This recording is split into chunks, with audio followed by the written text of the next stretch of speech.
Hello friends, this is classes में आप सभी का स्वागत है। और आज हम लोग नागवंशी शासन व्यवस्था करने वाले हैं, ठीक है।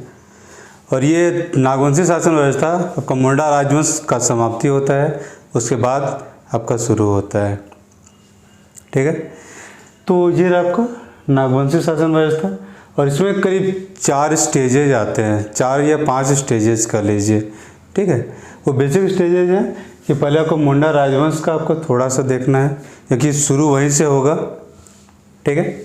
उसके बाद आपको नागवंश में देखना है, तो नागवंश में इस व्यवस्था में क्या बदलाव आता है। जैसे मुंडा शासन व्यवस्था चल रहा था, तो मुंडा शासन व्यवस्था में क्या बदलाव आता है तो वो भी देखना है, क्योंकि आएगा तो कुछ तो बदलाव लाएगा, ठीक है।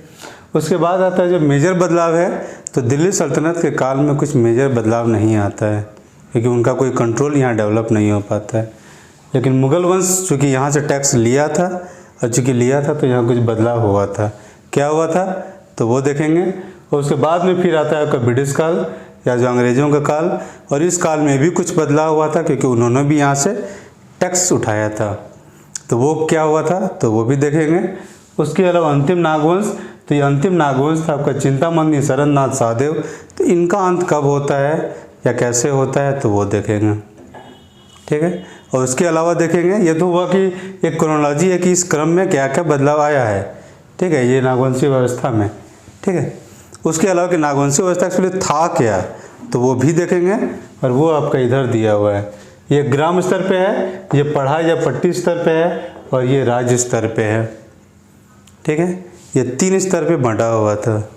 मुंडा राज व्यवस्था कितने बंटा हुआ था तो 2 स्तर पे बंटा हुआ था, ग्राम स्तर पे, पढ़ा स्तर पे, ठीक है। कहीं कहीं दिया हुआ था, लेकिन वो कहीं कहीं वाला खेला है कि एक आपको पढ़ा और ग्राम के बीच में एक मिलता है जहाँ पे मुखिया था, और एक जगह कहीं पढ़ा के ऊपर एक राजा दे दिया जाता है, ठीक है। लेकिन सब जगह नहीं मिलता है, जो 2 मिला था वो मिली, उसी को देखना है। और यहाँ पे क्या देखना है कि यहाँ 3 स्तर को देखना है, ठीक है। ये प्रॉपरली डिफाइंड आपका 3 स्तर है यहाँ पे नागवंशी व्यवस्था में, ठीक है। तो चलिए अब एक एक करके देखते हैं। तो आपका मुंडा राजवंश यहाँ पे 600 ईसा पूर्व के बाद से यहाँ पे चल रहा था। कब तक चलता है तो 83 ईसा पूर्व तक, 600 BC या ईसा पूर्व से यहाँ पे मुंडा राजवंश चल रहा था, ठीक है। और कब तक चलता है तो ये चलता है आपका 83 AD तक,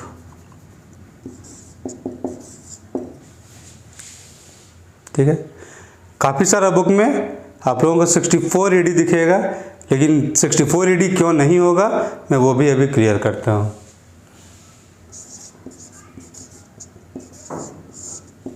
ठीक है। तो 64 AD में माना जाता है कि फनी मुकुटराय का जन्म हुआ था।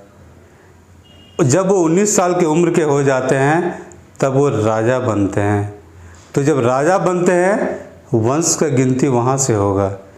पैदा होते ही किसी वंश का गिनती नहीं होता है, कहीं पे भी नहीं हुआ है, ठीक है। अब मान लीजिए मुग़ल वंश को देख लीजिए, तो मुग़ल वंश आपका 1526 से शुरू होता है। क्या बाबर जब जन्म हुआ था तब से नहीं ना शुरू हुआ था। मौर्य वंश, अब चंद्रगुप्त मौर्य जब पैदा हुआ था तब से शुरू थोड़ा ही हुआ था, जब राज की स्थापना किए थे तब से शुरू हुआ था, ठीक है। तो ये कहना गलत है। बहुत सारे बुक में दिया हुआ भी है कि 64 ईसा पूर्व से 64 ईस्वी से आपका नागवंश शुरू होता है, जबकि ऐसा नहीं है, क्योंकि वो 83 ईसा पूर्व में या 83 ईस्वी में 83 AD में आपका सत्ता में बैठे थे। जब सत्ता में बैठेंगे वंश हमेशा वहीं से शुरू होगा। पैदा होने से पूरे इतिहास में कोई भी वंश नहीं मिलेगा जो पैदा होने से ही वंश शुरू हो जाता है, ठीक है। तो जहाँ भी दिया हुआ है वो गलत दिया हुआ है, ठीक है। जो सही चीज़ है वो 83 ईस्वी से आपका नागवंश शुरू होता है, ठीक है। और नागवंश जब शुरू होता है तो उसके बीच में एक ज़बरदस्त पॉलिटिक्स चलता है, ठीक है। और उस पॉलिटिक्स को बेसिकली कहा जाता है सांस्कृतिक, मतलब विजय माना गया है वैसे, लेकिन वहाँ पे जो अगर उस पॉलिटिक्स को समझिएगा तो वहाँ पे समझ में आता है कि जो पॉलिटिक्स का जो टेस्ट गेम वाला जो नियम होता है ना, वो वहाँ पे लागू किया गया था, ठीक है। पॉलिटिक्स में बहुत चीज़ इमीडिएट ये पे किया जाता है, तो उसको 2020 वाला नियम कह सकते हैं, ठीक है। और थोड़े तो और राहत के साथ अगर कुछ होता है तो वनडे वाला नियम कर सकते हैं, लेकिन वो जो वो लॉन्ग टर्म पॉलिटिक्स में जो खेला जाता है ना, वो आपका यहाँ पे हुआ था, ठीक है। अब इसको अगर लॉन्ग टर्म पॉलिटिक्स कैसे खेला गया था, मुंडा वंश से आपका नागवंश का जो ट्रांसफ़र हुआ है, तो उसके लिए आपको डिटेल में जाना पड़ेगा, जो कि सिलेबस के स्कोप के बाहर का चीज़ है।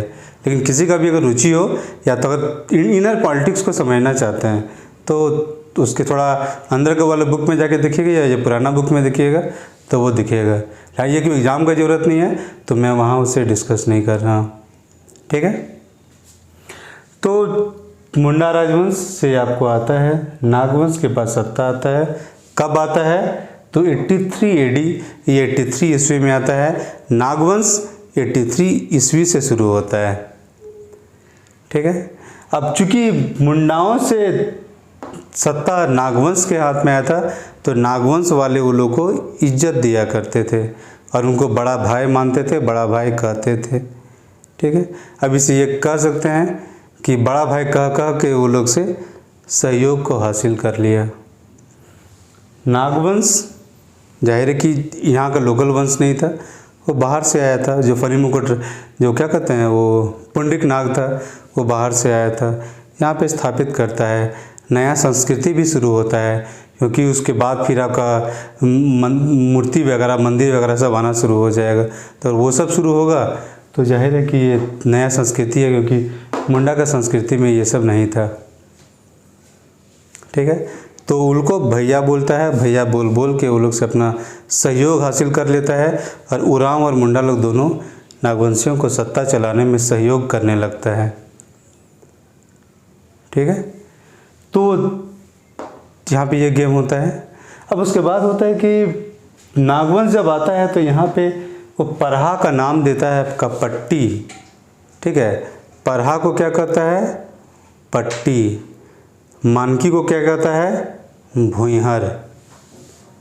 परहा को पट्टी, मानकी को भुइहर कहा जाता है। ब्रैकेट में यहाँ लिख देते हैं।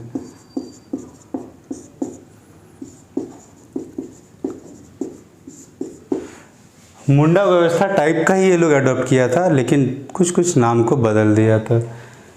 परहा को पट्टी, मानकी को भुइहर, ठीक है। ये दो चीज़ें बहुत इंपॉर्टेंट है और याद रखना है कि जब मुंडा व्यवस्था से नागवंश में आ रहा है तो क्या बदलाव आया था।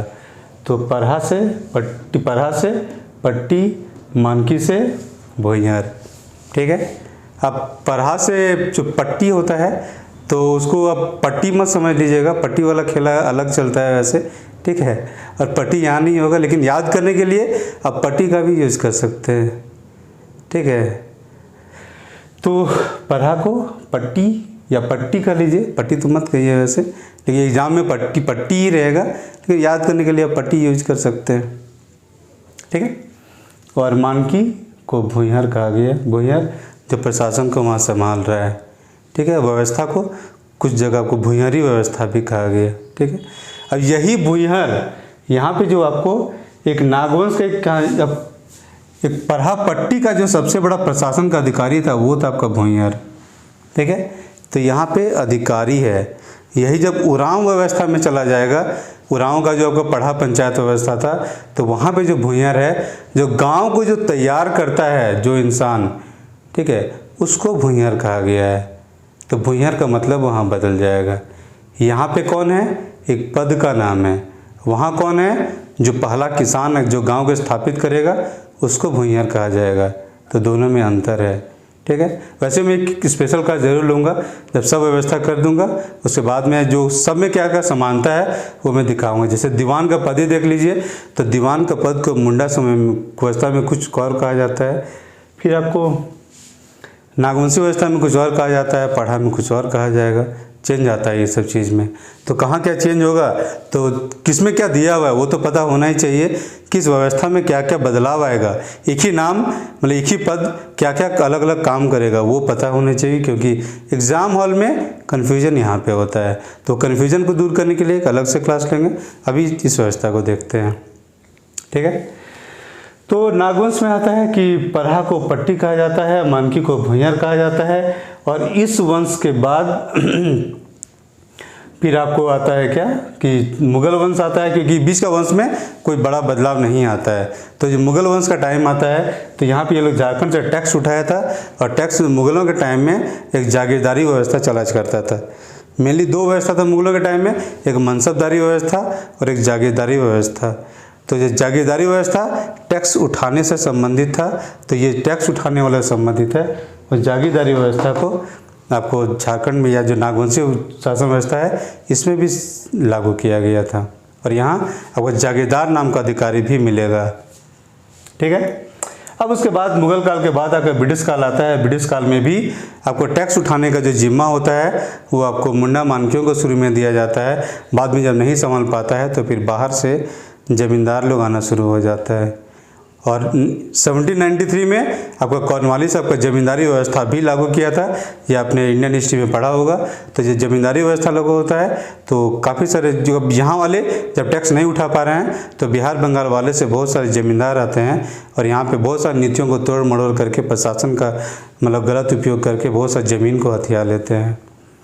और उसमें काफ़ी शोषण होता है और बहुत सारा ज़मीन से बेदखली भी होता है। ठीक है, वो तो आगे भी पढ़ेंगे भी, वैसे जब क्या कहते हैं कि झारखंड के इतिहास में जब मॉडर्न वाला पढ़ेंगे तब। ठीक है, तो ब्रिटिश काल में आता है और इस समय आपको परगना जो सबसे बड़ा जो एरिया था उसको कहा जाता है परगना कहा गया इसको। ठीक है, तो ब्रिटिश काल में परगना आ गया और जमींदार भी आ गया। ठीक है, चलिए। और फिर लास्ट में जो अंतिम गवर्नर है, तो अंतिम गवर्नर छोड़िए, जो नागवंश आपका ब्रिटिश काल में भी चलता रहा। ठीक है, और 1857 का जो लड़ाई होता है उसके बाद नागवंश आपका अंग्रेज़ों के काफ़ी हद तक वो सहयोग के रूप में था, या अंग्रेज उसको राजा बने रहने में मदद कर रहा है उसका। ठीक है, और काफ़ी थोड़ा बहुत मिलबाल के ही लोग चल रहा था। ठीक है, तो उसके बाद जो आता है आपका कि और क्या कहते हैं कि नागवंश का जो ख़त्म होता है वो 1952 में ख़त्म होता है। 1950 में आपका लैंड रिफॉर्म्स एक्ट आता है आपका एक। ठीक है, जो बिहार का लैंड रिफॉर्म्स एक्ट आया था और ज़मींदारी हटाओ वाला जो केंद्र सरकार में बना था। ठीक है, तो उसी का ये रेप्लिका आपका स्टेट में भी बनता है। एक 1948 में बना था जो कि कुछ कारण से तो उस पर प्रॉब्लम आता है उसमें, तो 1950 में फिर से बनता है। और 1950 वाले एक्ट के तहत 1952 में आपका ज़मींदारी को हटाया दिया जाता है बिहार से। और चूँकि बिहार का हिस्सा था तो उसी समय 1952 में आपका नागवंश का अंत होता है। और उस समय का जो अंतिम राजा था वो था चिंतामणि शरण नाथ शाहदेव। तो चिंतामणि शरण नाथ शाहदेव नागवंश के अंतिम राजा थे और उन्हीं के समय से ये नागवंश खत्म हो जाता है। ठीक है, बाकी इनका परिवार तो अभी भी है। ठीक है, लेकिन राजत्व तो नहीं है इनके पास। ठीक है, एक मिनट।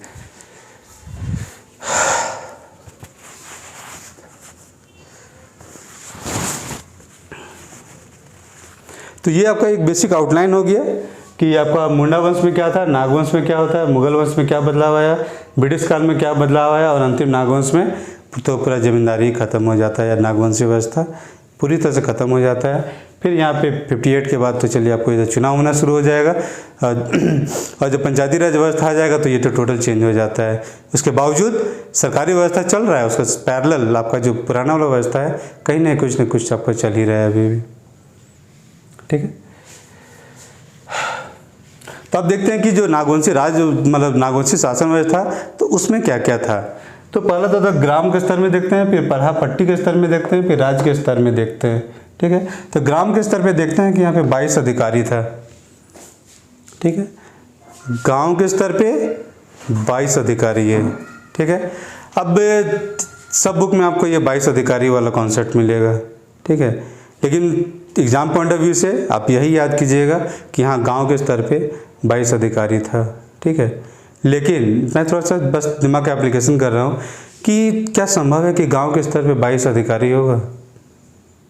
बस सोच के देखिएगा एक बार। जब आज के डेट में आप देख लीजिए पंचायत ग्राम पंचायत होता है, आज के डेट में आपका गांव के स्तर पे 22 अधिकारी नहीं होता है, तो सोचिए अभी से कितना पीछे आपका 22 अधिकारी कैसे हो सकता है गांव के स्तर पे। ठीक है, कुछ 100 साल तो ले ही सकते हैं आप। अब मान लो 200, 400, 500 साल या 1000 साल पहले जब नागवंशी राजा स्थापित हुआ था तो क्या कहीं से भी पॉसिबल है एक गांव में 22 अधिकारी होगा। अगर 22 अधिकारी होगा तो परिवार कितने होंगे। ठीक है। तो थोड़ा सा डाउट वाला चीज़ है तो मैंने बस एक्सप्लेन किया वैसे, ठीक है। लेकिन हाँ, एग्जाम पॉइंट ऑफ व्यू से यही याद रखिएगा कि 22 अधिकारी थे और सभी बुक में 22 अधिकारियों का नाम दिया हुआ है, तो उस पर ज़रूर ध्यान दीजिएगा कि कौन कौन से अधिकारी थे, और जितना पॉसिबल हो अगर याद रखने का तो कोशिश कीजिएगा कि उनका याद मतलब किसका क्या काम था वो ज़रूर याद रखने की कोशिश कीजिएगा, कि थोड़ा बहुत मिल जाए तो। ज़्यादा जगह मिलता नहीं है वैसे, थोड़ा बहुत मिला है। मैंने क्या कहते हैं कि मुंडा अवस्था में कुछ एक्सप्लेन किया है, ठीक है, तो एक्सप्लेन किया है तो उसको याद रखने की कोशिश कीजिएगा। हाँ, एक नया नाम मुझे मिला था कि पाहन को कर्ता कहा जाता था,